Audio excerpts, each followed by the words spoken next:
IE Business School recently played host to the public presentation of a new white paper entitled Financing Energy Efficiency Building Retrofits. Co-authored by Peter Sweetman, the founder and CEO of Climate Strategy and Partners, and Katrina Manigan, a Fulbright scholar and international MBA candidate at IE Business School. The paper presents the aggregated investments model, a plan which could save Spanish energy consumers over €3 billion a year and create thousands of new jobs. We're really proud to be the knowledge partner for this, what we call a landmark report in the area of energy efficiency, in the context of energy efficiency. The student who co-authored this report is one of the international MBAs. She'll be graduating in December 2010, this year, and she is a Fulbright scholar. It's a great example of how you can combine an intense program with working in a real context, in a context that possibly has really important policy implications. The paper highlights the value in energy efficiency. It highlights the fact that there is wholesale finance available, and the key element that we perceive globally is that's preventing a greater implementation of energy efficiency targets is the available of cheap finance and the broad distribution of the product in the appropriate manner.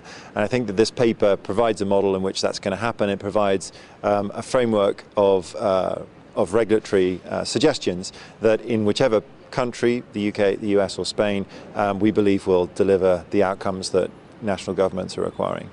The paper is an analysis of the policy models and the business models being tried today for energy efficiency building retrofits in the US, the UK, and Spain. And we analyze what's going on today and the sort of key successes and failures of some of the models today, and we propose a new business model. I found this paper very interesting, very unique in the sense that it provides a new model that exceeds the potential capabilities of the existing models for energy retrofits.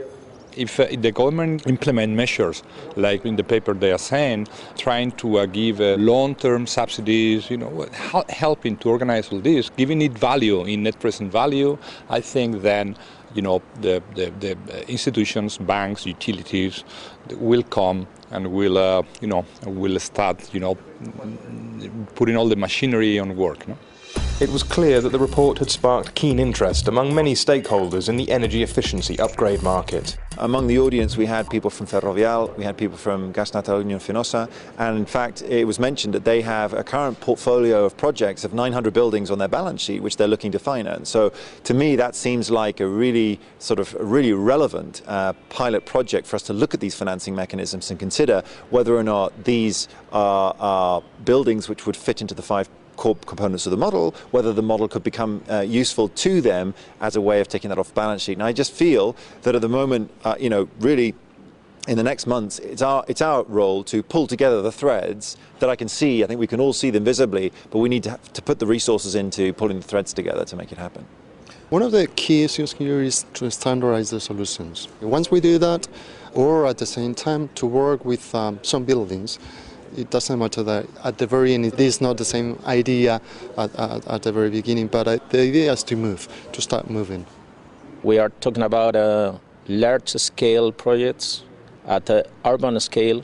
This means we need new technology, maybe, new logistics, and new ways to face these very challenging projects. So we need a pilot project to demonstrate we are able and capable of doing.